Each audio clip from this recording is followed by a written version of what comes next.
신청할 때.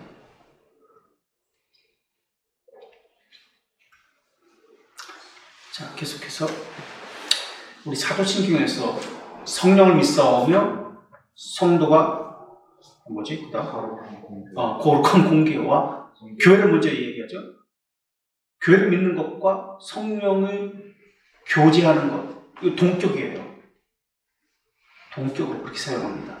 쉼표라고 이렇게 얘기했죠.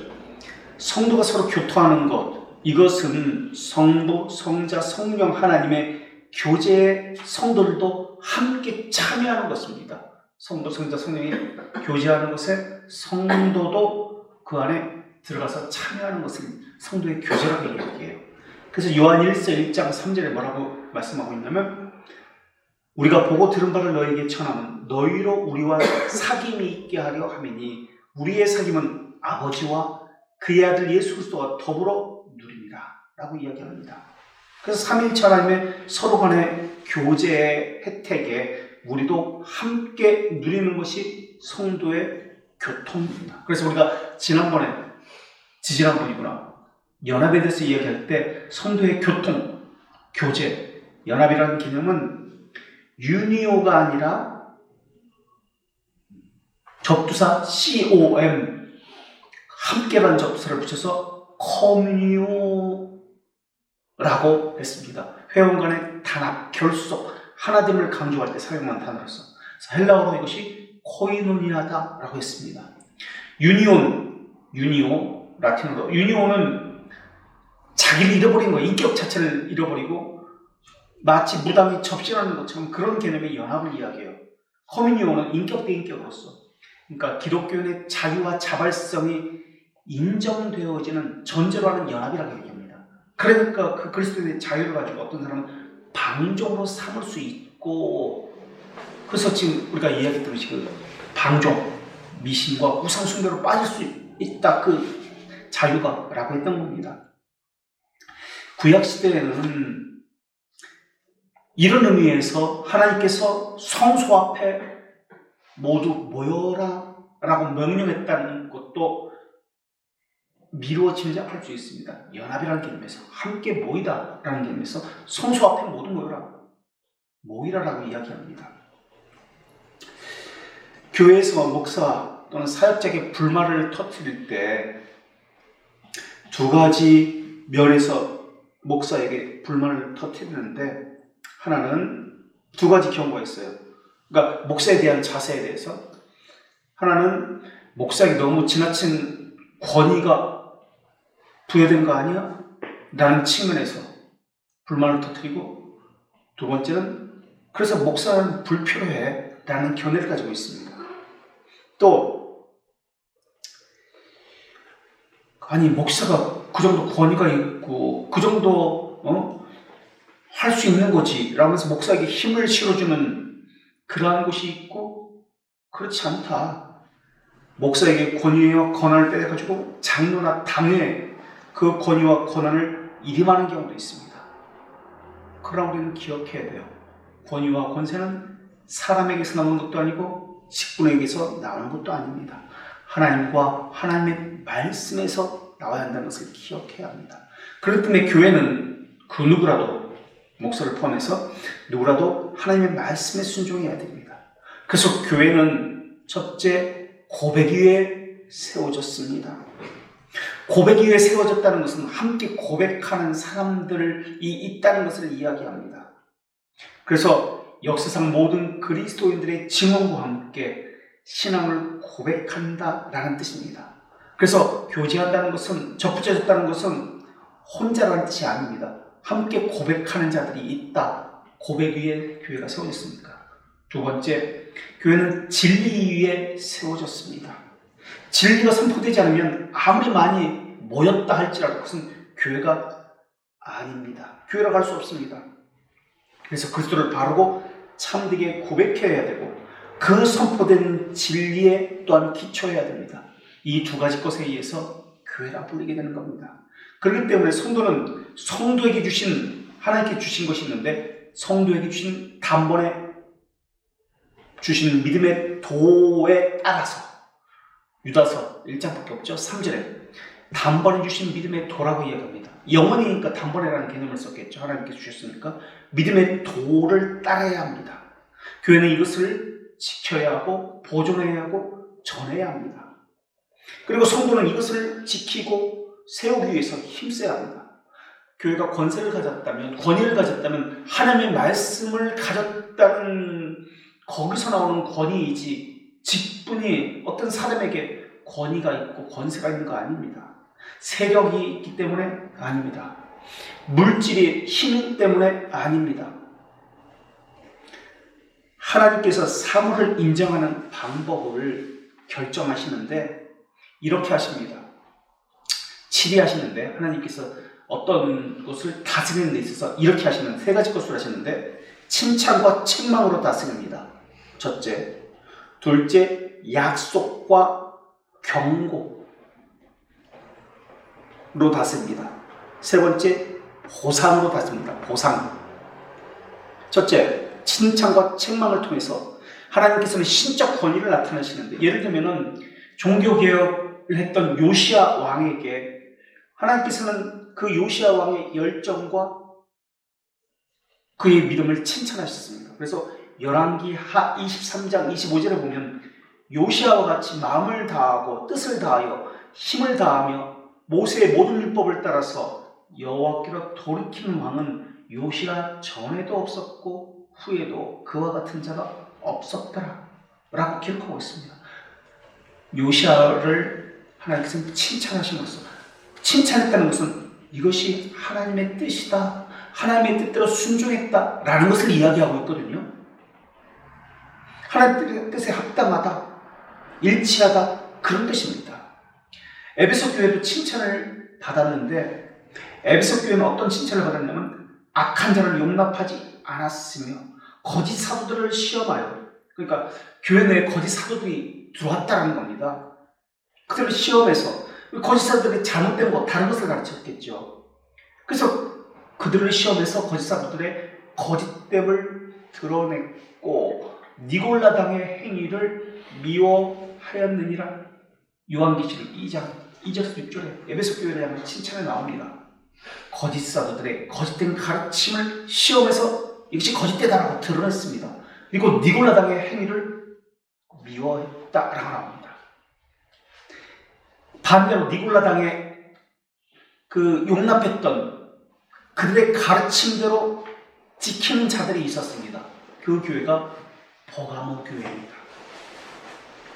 그래서 회개치 않았다라고 하나님에게 책망을 들은 교회가 버가모 교회입니다. 니골라당이라고 하는 것은 계획적인 것을 이야기해요. 니골라당의 행위라고 할 때 니골라는 헬라어로 니코라이 타이라는 단어인데요. 니코 더하기 라오스라는 단어입니다. 니코는 정복하다, 다른 사람보다 위에 서다 라는 뜻입니다. 라오스는 일반 사람들, 소위 말하는 평신도라는 개념입니다. 그러니까 다른 사람을 지배하다, 계급적인 것을 니골라당이라고 문자적으로는 그렇게 봅니다. 직분, 신분, 영적 인사로 구분하고 이런 것들. 그런데 니골라는 초대교회 7 집사 중에 한 사람의 이름입니다. 이 사람은 안디옥 사람인데 집사를 뽑을 때 믿음과 성령이 충만한 사람으로, 사람들에게 인망이 있는 사람으로 그렇게 뽑았습니다. 그 사람은 7사람 중에 하나예요. 그 7사람 중에 한 사람이 또 스데반이에요. 그 스데반급 집사예요, 니골라는. 그런데 이 사람은 에베소 교회에서 니골라당의 행위를 미워했다라고 합니다. 그러니까 아무래도 집사직이니까 내가 너희들보다 우월해 라고 했는지도 모르겠습니다. 성경에는 안 나와요. 버가모 교회에서도 에베소 교회에서는 이 행위를 드러냈기 때문에, 몰아냈기 때문에 칭찬을 받았는데, 반대로 버가모 교회에서는 니골라당의 교훈을 따르는 자들이 따랐습니다. 아까 거기서는 니골라당의 행위를 미워했다. 버가모 교회에서는 니골라당의 교훈을 따랐다. 니골라당의 행위와 교훈. 성경에 그것이 무엇인지 구체적으로 나오지 않습니다만은 교회 사적으로 보면은 니골라다는 이원론적 헬라 철학의 영향을 받아서 영이 구원받는 거지. 몸으로 짓는 죄는 다 용서받았어. 괜찮아. 영이 구원받아. 우리는 구원받았어. 난 영으로 구원받았으니까, 영원히 구원받았으니까 몸으로는 죄를 지어도 구원과는 상관이 없어. 와 같은 교훈을 하는 사람을 이야기합니다. 이게 우리 집 방식이잖아요. 니골라당의 행위. 지금 이게 우리 방식이에요. 영혼은 구원받았으니까, 우리 한 번 구원은 영원한 구원이니까 어떻게 살아도 돼. 거룩한 삶, 그냥 죄 짓고 살아도 구원받아. 그러니까 성화를 부인하는 거잖아요. 이게 니골라당의 행위예요. 그러나 우리는 하나님의 말씀의 지도를 받고 치리를 받아야 합니다. 치리라는 것은 하나님의 말씀, 교회법에 따라 도덕과 규율을 바로 세우는 것, 복음의 도리에 어긋난 행위를 교정받는 것, 바로 회복시키는 것을 치리라고 이야기합니다. 치리가 없으면 교회의 속성도 유지할 수 없고 또한 교회를 유지할 수가 없습니다. 그러니까 성경에 보면 하나님의 책망과 칭찬이 나옵니다. 이것은 하나님의 뜻에 합당하다, 치리와 관련된다라는 것을 우리가 알 수 있습니다.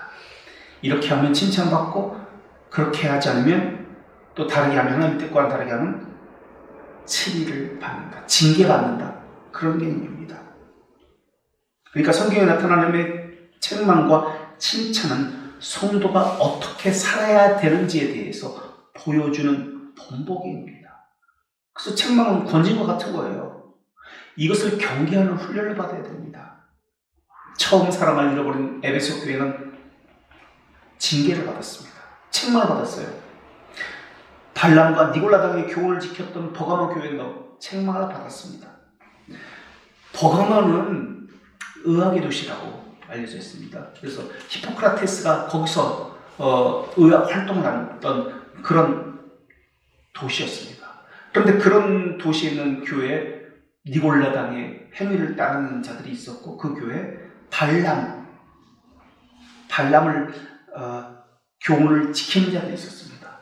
발람은 미혹하는 사람이었거든요. 거짓 선자였거든요. 모압 평지에서 우상 제물을 먹어라, 모압 여인과 음행하도록 그렇게 속였던 사람이 발람이에요. 아마도 버가모 교회에도 이런 사람들이 있었던 것으로 보입니다. 또 하나님은 두아디라 교회도 책망하셨는데 거짓 선지자 이세벨의 행위를 용납했다라고 이야기합니다. 또 라오디게아 교회에 차지도 아니하고 뜨겁지도 아니하고 미지근했다라고 책망을 받습니다. 다 권징과 관련된 거예요. 치료와 관련된 거예요. 고린도 교회도 여러 가지 불미스러운 일이 있었습니다. 이러한 것들이 치리와 관련된 겁니다. 하나님의 권위는 이렇게 칭찬과 책망 속에 다 드러납니다. 그래서 교회에서 선한 장로들은, 선하다는 말은 도덕적 윤리적인 말이 아닙니다. 웨스트민스터 신앙고백서 16장 이하에 보면 선하다는 것은, 선한 행위라고 하는 것은 어떻게 표현하고 있는지 아세요? 하나님의 말씀에 순종하는 것이 선한 행위다라고 이야기합니다. 세상의 방식과 달라요. 선한 행위라는 것은 하나님의 말씀에 순종하는 게 선행입니다.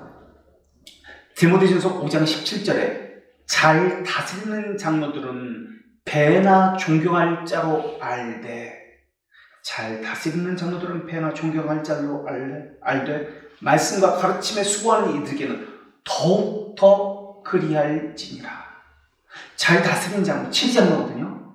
교회를 잘 다스립니다. 하나님 말씀대로. 이러한 자들은 칭찬을 받아 마땅하다라고 칭찬하십니다. 이 권징은 기강을 세우는 일은 교회 표지에 해당되는 중요한 일입니다. 그래서 과실, 훈계 이런 것들을 교정해 주는 것이 교회입니다. 이런 것을 훈련을 통해서 교정해 주는데, 당사자가 나 훈련받기 싫습니다, 나는 내 것을 고집하겠습니다. 고집을 부리면 출교와 파문을 통해서 교회의 동의를 얻어서 이것이 결정됩니다. 이것을 위해서 공의로 사역을 해야 되고 공정함으로 선을 지키고 죄를 처벌해야 합니다. 그래서 이것의 모든 기준은 하나님의 말씀에 따라서입니다. 제네바 치리서, 칼빈이 만든 교회를 치리하기 위해서, 다스리기 위해서 했던 것이 제네바 치리서 1556년에 만든 것인데요. 성도의 교제가 무엇인지를 설명합니다. 현세적인 것이든 영적인 것이든 하나님의 선물들을 동일한 유익과 증진을 위해서 사용해야 한다라고 고백하고 있어요. 그러면서 하나님께서는 또한 시간이 지나는 가운데 삶의 보존과 경건한 대화로 청하셔서 하나님 자신에게 영광스러운 교회가 되게 하셨다라고 성도의 교제를 설명합니다.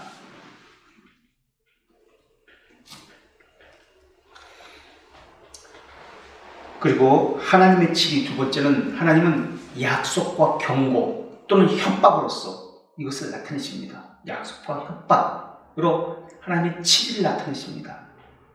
하나님은 이러한 약속을 하셨는데요. 마가복음 10장 29절에서 30절에는 예수께서 이르시되 내가 진실로 너희에게 이르노니 나와 복음을 위하여 집이나 형제나 자매나 어머니나 아버지나 자식이나 전토를 벌이는 자는 현세에 있어 집과 형제와 자매 어머니와 자식과 전토를 100배나 받되 박해를 겸하여 받고 내세에 영생을 받지 못할 자가 없느니라. 약속을 하신 거예요.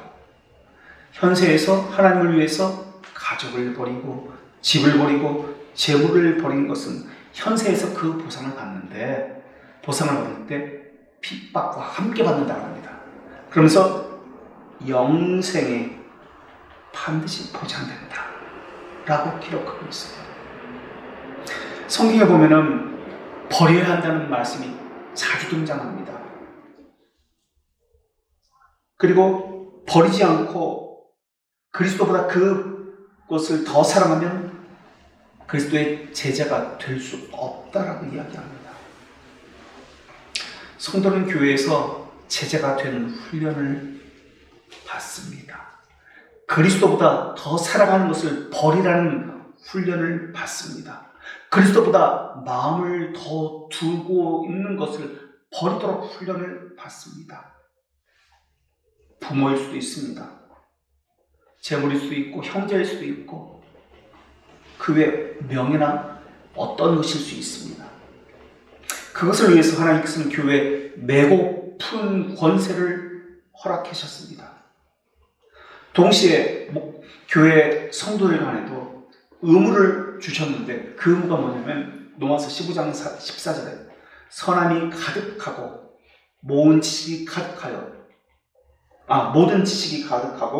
능히 서로 권면하는 자다라고 이야기합니다. 선함이 가득하고, 아까 선함이 어떤 것인지 이야기했죠. 선한 행실은 하나님의 말씀에 순종하고, 하나님의 말씀에 순종하기가 가득하여서 말로 서로가 서로에 대해서 하나님께 순종하자고 권면하고, 세상으로부터 받는 핍박에 대해서 위로하고, 그러면서 하나님의 말씀에 우리가 서로 순종하자고 권면하거나 책망했다라는 겁니다. 성도의 교제는 이렇게 사적인 교제이지만 동시에 공적 교제이고 예수 그리스도 안에서의 영적 은사에 따라서 하나님의 나라에 대한 봉사, 하나님의 형상을 나타내는 일, 이런 것과 관련되는 것입니다.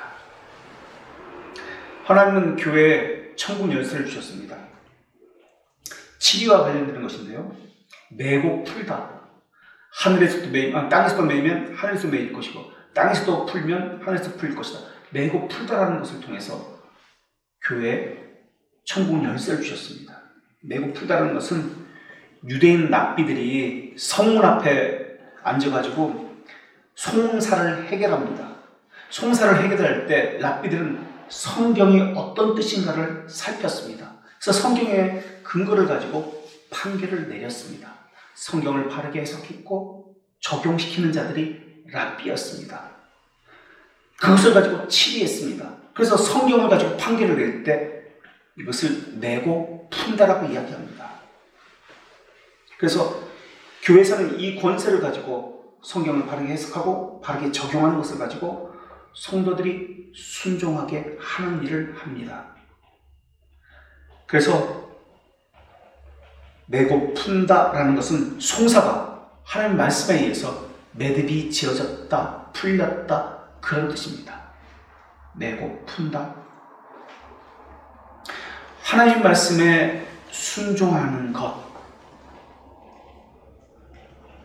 그러면 당연히 그래야 되겠죠. 심지어는. 그러나 거부한다면 교회의 결정과 순종의 권면에 순종하지 않는다면 이것은 어느 개인에게 불순종하고 거부한다는 차원이 아니라 하나님의 권위에 불순종하고 정면으로 대항한다는 뜻입니다.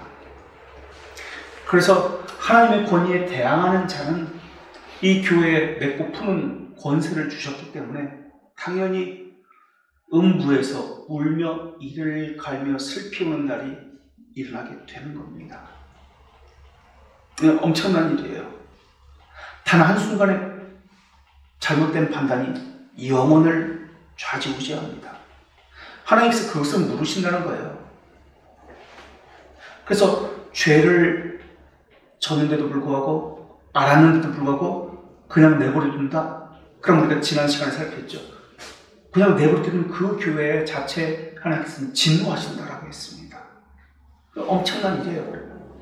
그러니까 교회가 죽거나 살거나 하는 일이에요. 그 기강을 세우지 않으면, 그 권징을 하지 않으면 교회가 큰일 나는 일입니다. 모두가 다 죽는 일이에요.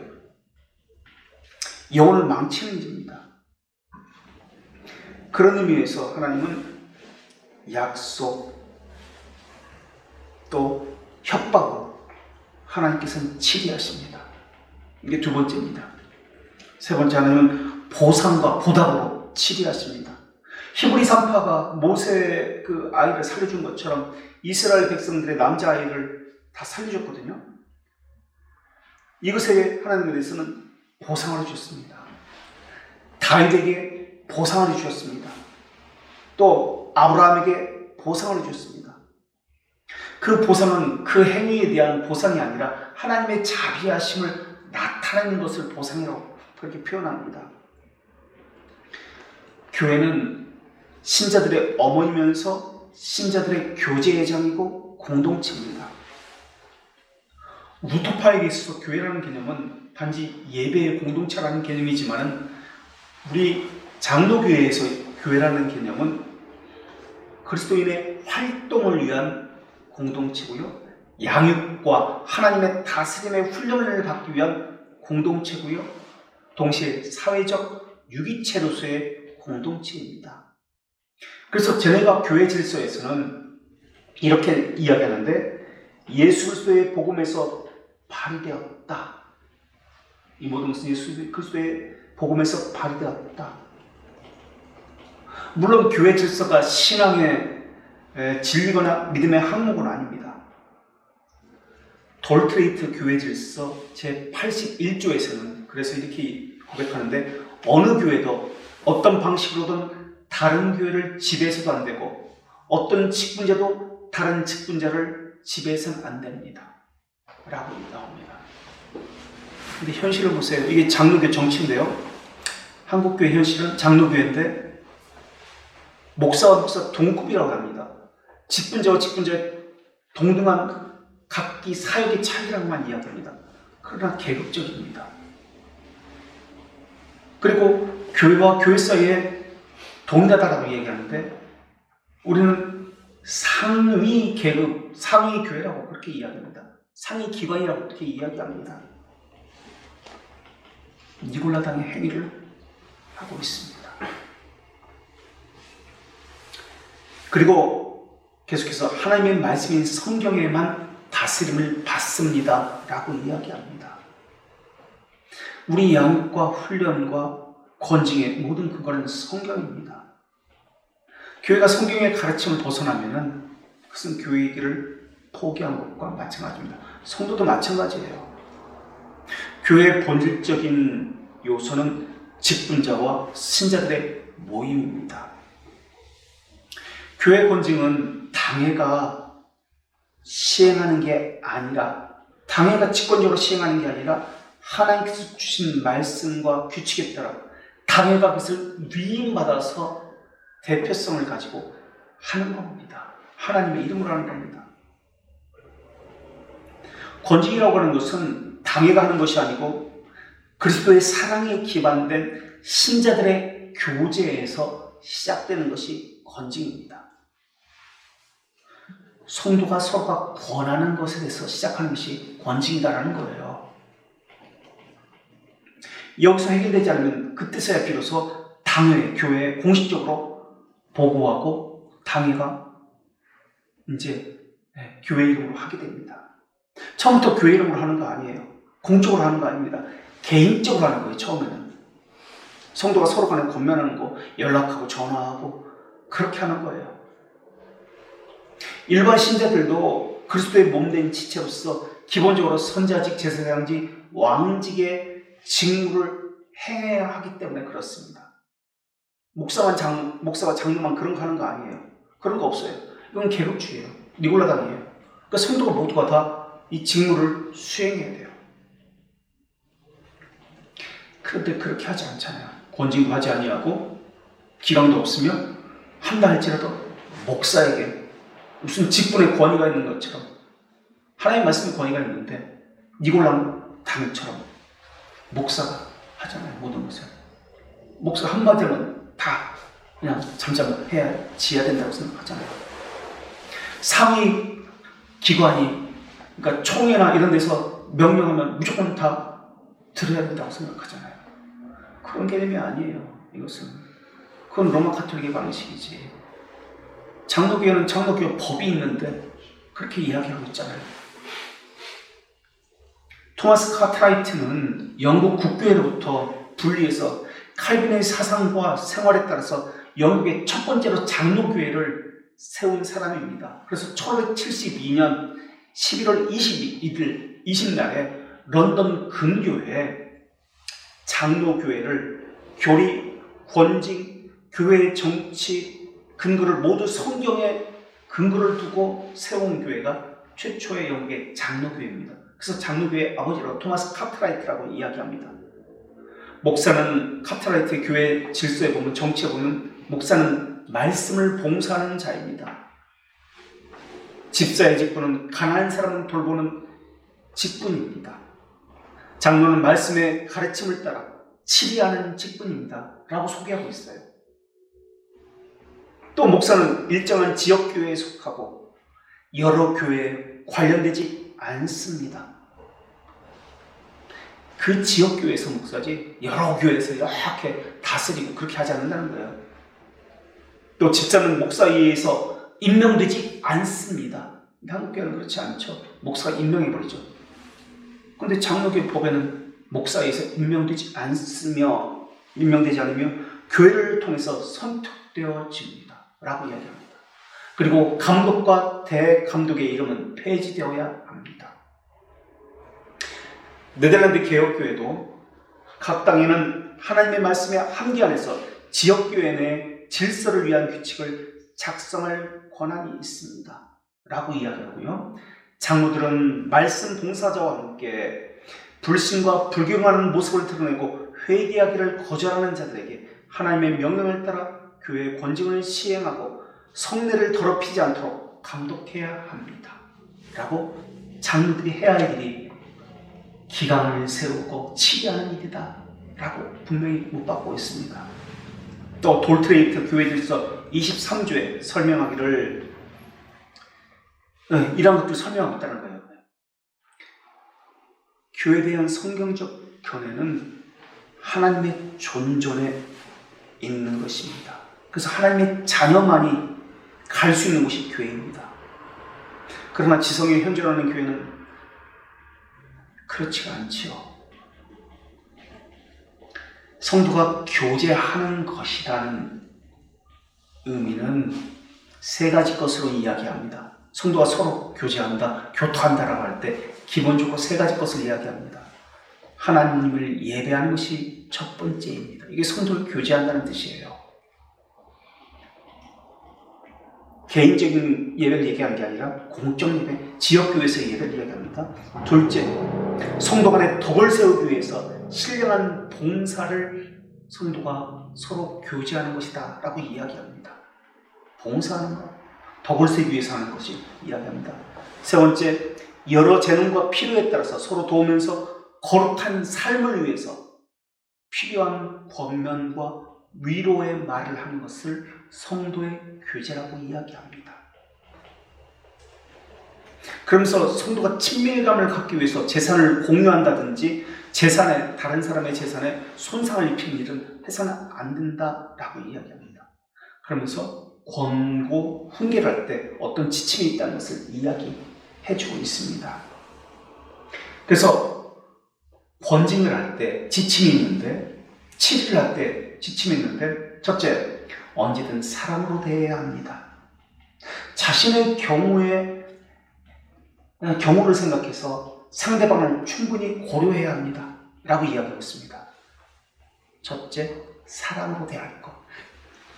자신이 그 입장에 되어서 자신이 당한다고 생각하고 바꾸어서 생각해 볼 것. 이게 첫 번째입니다. 두 번째, 예의 바르게 권해야 할 것.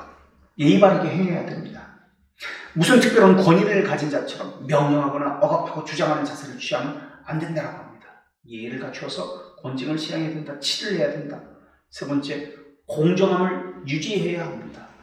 다른 사람의 경우에는 아무런 조치를 취하지 않다가 이 사람 경우에만 과감성 있게 이것을 행하면 불공정하다고 여기기 때문에 누구든지 납득할 수 있는 자세를 갖도록 행해야 합니다. 그렇게 이야기합니다. 그리고 만일 자신이 예의 없었다는 것과 잘못했다는 것과 이러한 것에 대해서 인정하고 순종한다면 언제든지 근신을 풀어줘야 합니다 라고 이야기합니다.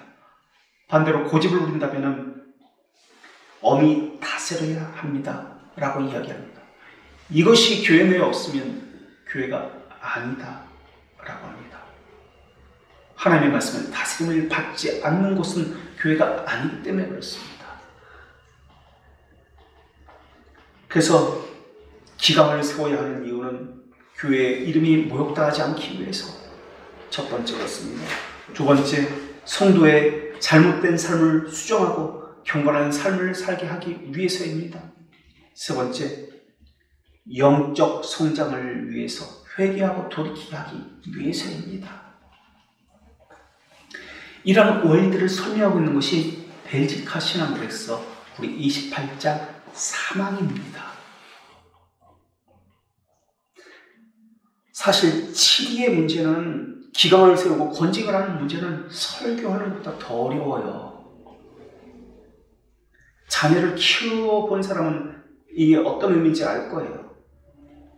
반드시 해야 하는 일입니다. 그런데 책망하고 혼내는 것은 그만큼 어렵고 힘들어도 반드시 해야 하는 일입니다.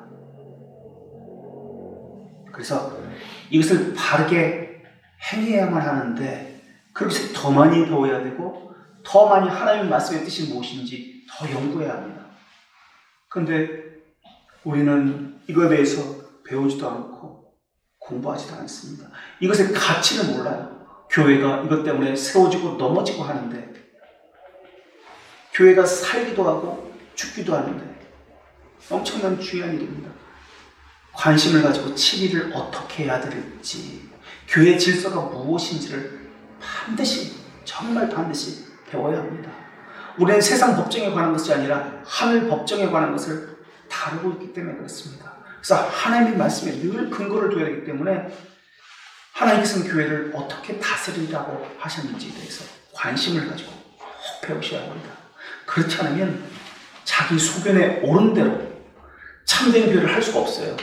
사람들의 소견대로 인본주의에 따라, 편의주의에 따라, 말재간에 따라서, 이게 우상숭배거든요. 세 가지 고안물을 가지고, 이것이 지금 우상숭배입니다. 그렇게 교회를 만들어갈 수밖에 없습니다. 사람에게 순종하기 위한 교회란 말이에요. 그래서 교회 질서는 하나님의 말씀에만 근거합니다. 그 이야기를 지금 사방에서 지금 하고 있는 겁니다. 여기까지.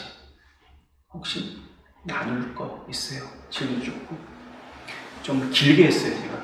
이게 대해서 우리도 지금 우리 교회도 이것 때문에 지금 여러 가지로 신경 쓰는 부분이 있어가지고, 그래서 2주에 걸쳐가지고 교회 기강, 신자의 삶, 중요한 문제라 짧게 그냥 하고 넘어갈 수도 있는데 오래 했습니다.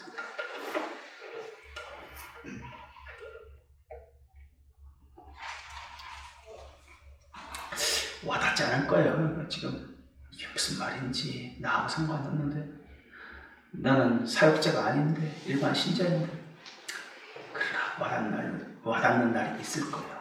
뼈 아프게 와닿는 날이 있을 거예요. 정말.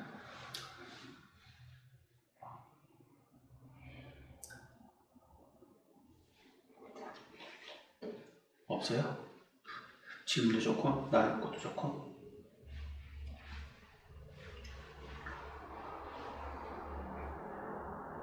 정수하실 말씀 있어요?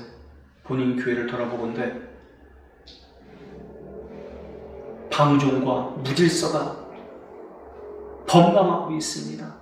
교회의 법이 무엇인지도 모르고 그냥 성도들이 이때는 이러고 하고 싶으면 하고 말고 싶으면 말고, 질서의 하나님이구만 교회의 질서는 없습니다.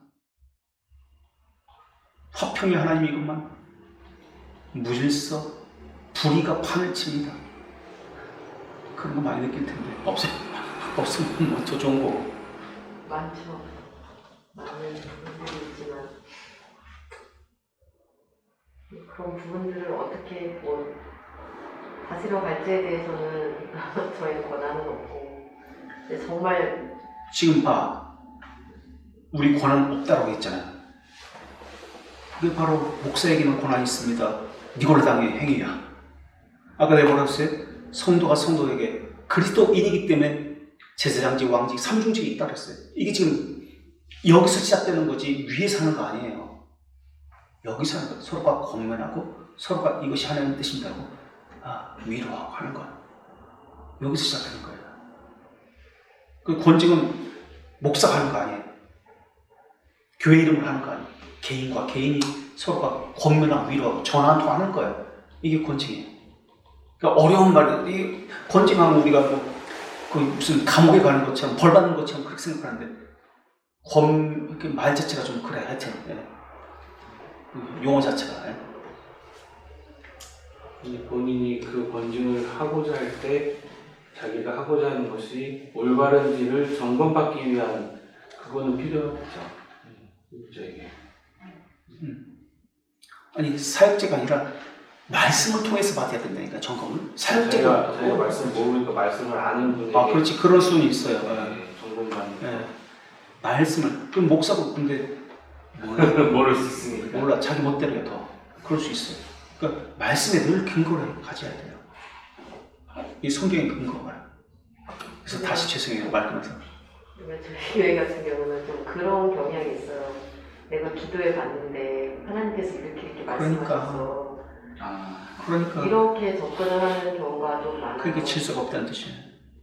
그러니까 그런 부분 안에서 이게 굉장히 그냥 그래도 되는 어떤 그런 기본이 깔려있기 때문에, 그래서 기도해서 응답받지 못하는 사람은 함부로 말하면 안 되고, 하나님의 음성을 들었다 안 들었다가 기준이 되는 거고, 그게 이제 기도하는 사람과 기도하지 않는 사람의 어떤 그런 기준이 있는데 안 이루어지는 거고, 그러니까 누구는 말해도 되고 누구는 말하면 안 되고가 되는 거고.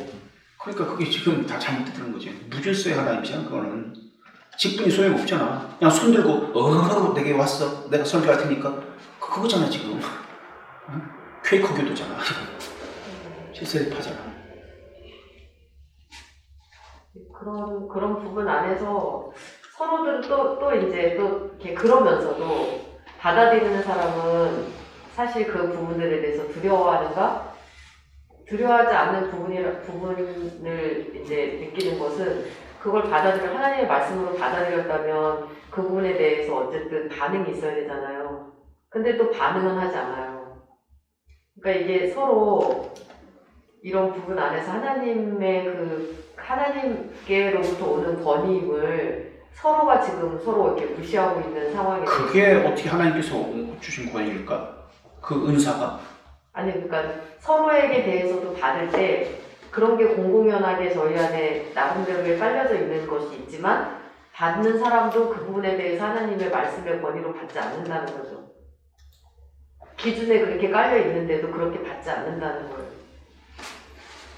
무질서의 하나님이 아니에요. 질서의 하나님이라 직분자를 통해서 하지 그렇게 자기들 멋대로 그냥 손 들고 일어나서 내가 말씀 받았다 내 말 들으라 그렇게 하지 않아. 그렇게 공적으로는 하지 않아요. 아니 그러니까 개인적으로 서로 뭐 직분을 통해서 하시지 말씀을 통해서 하시지 말씀을 근거해. 그래서 교리를 가르쳐야 돼.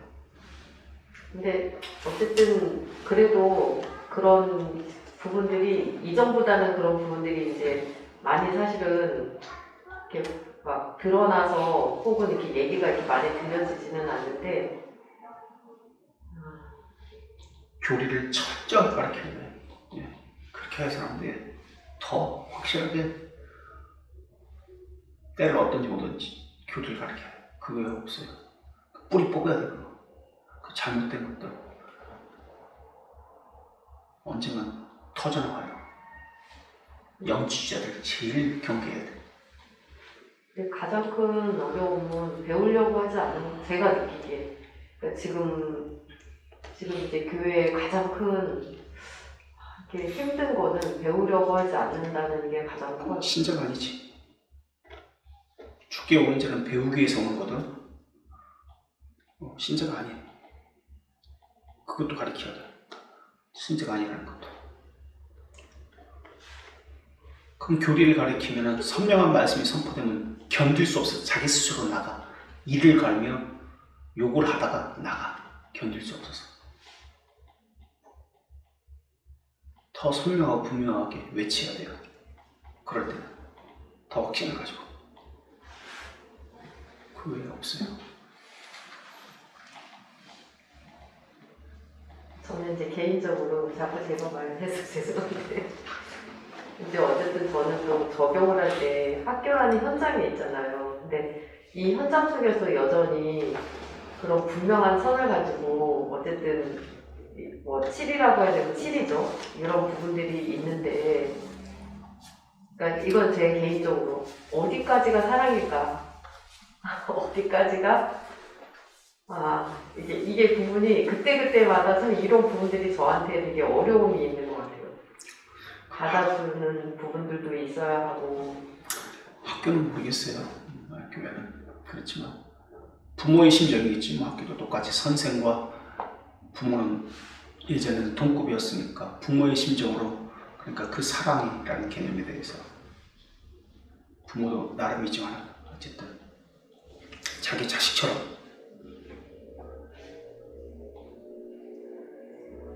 개인적으로 그래요.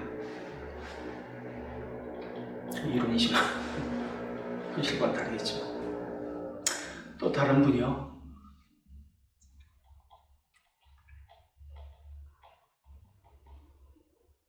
이게 이제 훈련을 시킨다는 측면과 그다음에 이제 그 모든 궁극적 목적을 향한 그런 기준, 하나님의 영광을 위하여 내가 정말 산재물로 드리는 것인가, 이것을 통해서 그것이 증진되는 것인가, 이런 구체적인 그 기독교 생활 지침과 같은 그런 구체적인 항목들에 대해서 이렇게 이게 맞는 것 같아 하고 실험적으로 해보고 그 결과를 자기가 봤을 때 만약에 그게 괜찮았으면은 좋은 결과였는데 만약에 안 됐으면은 이거는 이런 거가 아니구나 하고 신앙적 체험으로 익히면 되는 건가요?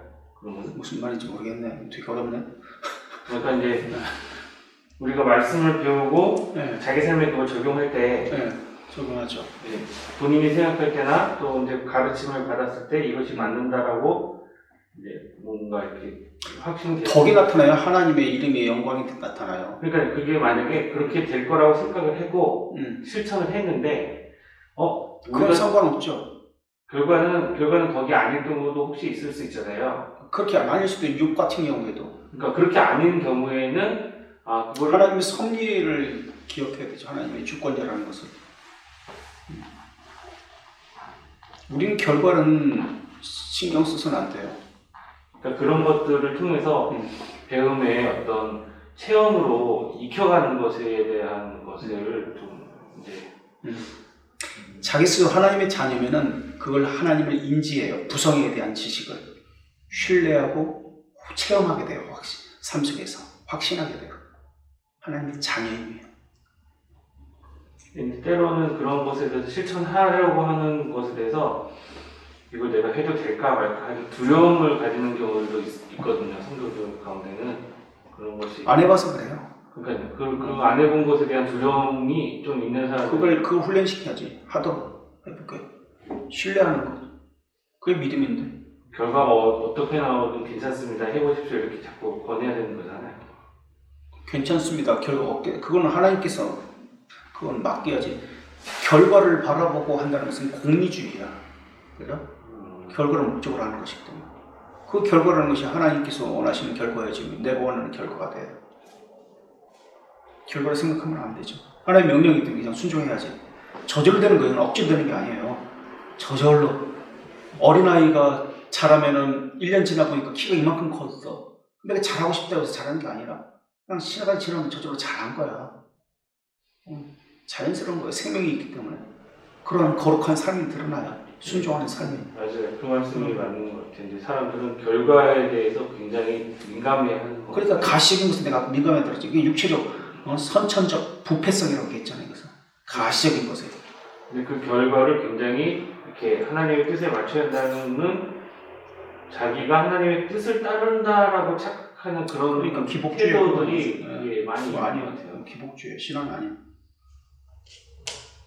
그거를 신앙이라고 생각하고 살죠. 그러니까 그 교리 가르쳐야 돼. 우리 태표 형제 한번 이야기 들어볼까요? 우리 저 1년의 과정들을 요즘 계속 지켜보면서 혼란스럽거나 아니면 자기 친구들, 동료들, 뭐 누나 비슷한 연배들 청년이니까 심정이 어떤지. 지금 바른교에서 행해지고 본인도 해당될 수도 있고 해당될 수도 있고 방황했던 자로서 또 과거에 앞으로 또 어떻게 될지 모르지, 그죠? 대학까지 했는데 어떻게 될지 모르고 앞으로 또 직장 다니고 또 결혼하고 그러면 어떻게 될지 모르지. 또 지나가야 하는 거예요. 솔직히 아니다라고 그랬는데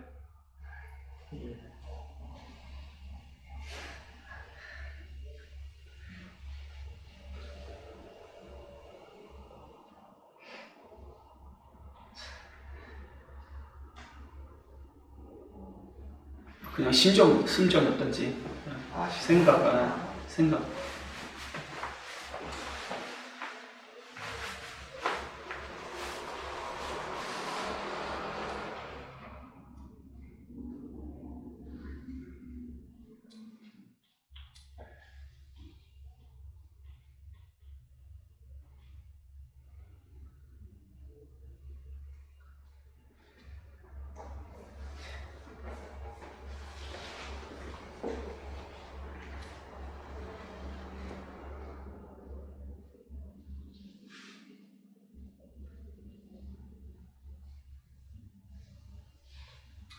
약간 좀 안타까운 마음이 가장 큰데요.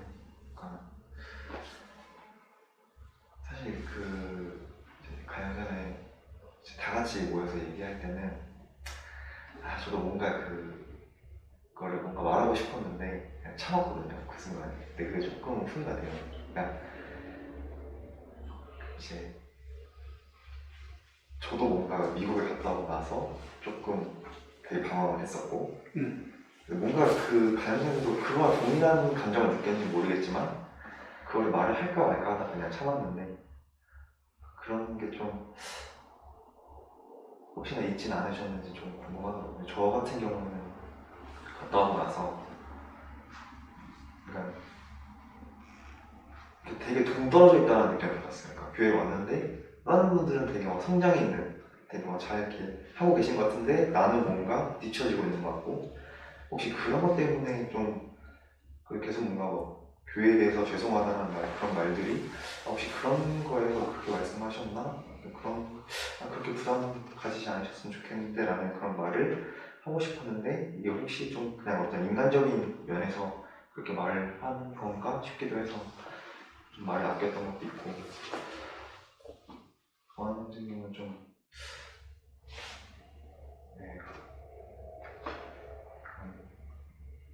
이해가 안 가는 면도 있어요. 솔직히 그냥 아예 점수를 타버리는 거에 대해서 차라리 와서 뭔가 불만이 있으면 차라리 얘기를 하면 대화를 할 텐데 그것조차도 그냥 끊어버리는 것 자체에 대해서, 또 그러면서 동시에 내가 잘못한 것은 없을까, 뭐 말이든 행동이든 뭐 실수한 것은 없나, 우리 교회가 실수한 것은 없나 또 한번 돌이켜보게 되는. 그렇죠. 그래요.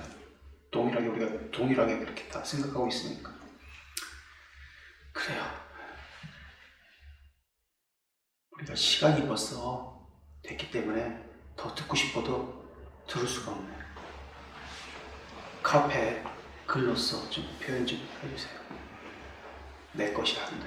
다 잊어먹어. 표현되지 않는 것은 우리가 3일 전에 들었던 거예요. 목요일 날. 다 잊어먹었어. 그러니까 말하는 사람은 입만 아파. 내 것이 안 돼. 그렇게 중요합니다 하면서 회개는 두 가지 것이 있습니다. 생명에 이르는 회개와 참전 회개가 있습니다. 일시적인 회개와 지속적인 회개가 있습니다. 이런 이야기들을 했는데, 자, 마칩시다. 누가 오늘? 네. 자비의 하나님, 오늘도 우리를 이 자리에 불러주시고 중요한 가르침을 얻게 하시니 감사합니다. 사람의 생각을 가지고 살아가는 삶에서 무엇이 중요한지, 어떠한 것이 기준이 되어져야 하는지 계속해서 알려주고 계신 하나님. 때로는 우리는 판단과 생각 안에 머물러 그것을 정확하게 인지하지 못하고 살아갈 때가 있으나, 그럼에도 우리를 긍휼히 여기시고 계속해서 배움의 자리로 인도해 주실 때, 우리가 이제는 그 배움의 자리에서 멀어지는 것이 아니라 배움을 통하여, 알아감을 통하여 우리의 삶에 정확하게 그 삶이 드러나고 경험될 수 있도록 성령님 우리를 붙잡아 주시고, 특별히 우리의 의지를 붙잡아 주셔서 한 걸음 한 걸음 더 주님을 의지하며 주님 말씀을 사모하며 나아가는 길에 더욱더 머물 수 있도록 함께하여 주세요. 예수님의 이름으로 기도드립니다. 태현, 가영하고 도안한테 연락 좀 해주세요. 또 우리하고 입장이 다르니까. 우리가 전화를 안 받아. 물론 가영 씨는 이상하게 안 받더라고. 오늘 공휴일 쉴 텐데도 가영 안 받고. 도안은 점심시간이 1시부터 2시까지거든? 그때는 전화 받은 줄 알았는데.